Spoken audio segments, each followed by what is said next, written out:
It is the #1 movie with about $14 million at the box office, which is huge during a pandemic. I caught up with the director, Joel Crawford, who also is known for Shrek and a lot of other stuff, to talk about it. Take a look. I feel like I should fall on my knees and start saying, I'm not worthy. I'm a huge animation fan, and to think of all that you've had a hand to, quite an impressive career you've had. And you're what, like 18?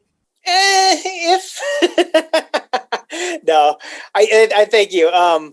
This was my feature directorial debut with Croods: A New Age, and honestly, I couldn't be more excited for a first movie to pick up with the Croods. I love the first film. I'm such a fan of it. Yeah, so in fact, like Variety, the cover of Variety that announces the original Croods lifted a quote, extracted something I said about it for my show. So obviously, I'm on record as being a huge fan.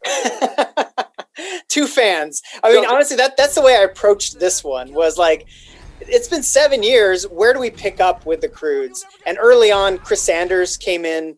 To give me notes on the script and insights into the characters, and just really a great handoff into going, okay, go with it. And so it's really fun to continue with the Croods on their adventure and they find another family. Well, if you don't mind, let's back up and talk about your career for just a moment. Okay. Talk about some films that you cut your teeth on that led up to this, that you had to pull from in order to accomplish this. Yeah, so I've been here at DreamWorks since 2006. Sure. And have been a part of many really fun projects. The first one I really cut my teeth as a storyboard artist on was Kung Fu Panda, and I've been a part of that whole franchise, as well as then jumping into the Shrek franchise. And really, as a storyboard artist, you get this opportunity to work with many talented directors, get their sensibilities, and your job is to create a sequence in the movie at a time.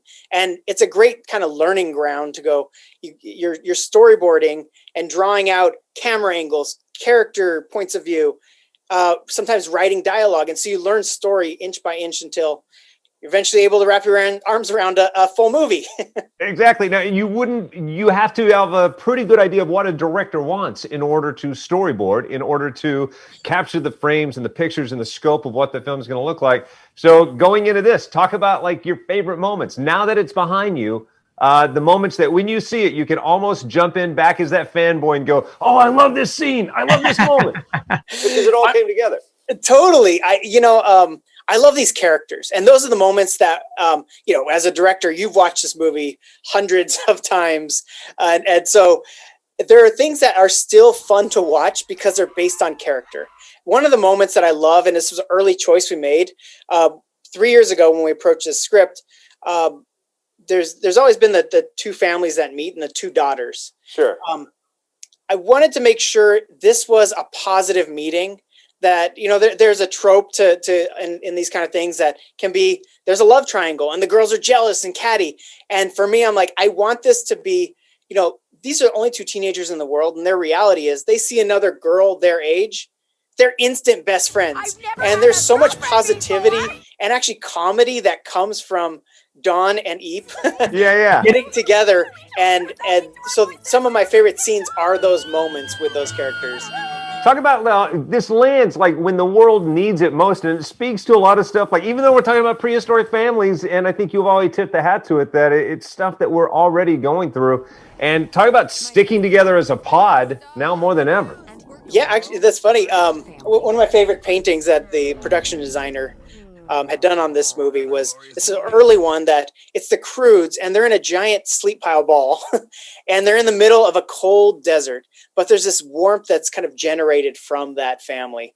And that was the nugget of the idea of, you know what, they may look like they have nothing but each other, but in the unknown world, like, family is what we need. And through the course of this story, they take that message to this other family who feels like they're like a modern family who's figured out modern comforts and inventions and live behind a wall, but they've kind of lost that tight bond with each other. And it's just a wonderful message of like, we as humans, we're pack animals. We need each other. It's a story of unity. Well, dude, you hit it out of the park with this movie. Congrats on your directorial debut. You're crushing it. And call me before you put that thing on eBay, would you? For sure, Mark. Right, hey, it's been really fun. Thank you. Talented guy there, Joel Crawford, the director of Croods 2. If you're lucky enough to be near a theater, enjoy it. If not, you're going to wait 2 or 3 weeks before it's available online, video on demand, or streaming. I will keep you posted about that. All right, when we come back, Lawrence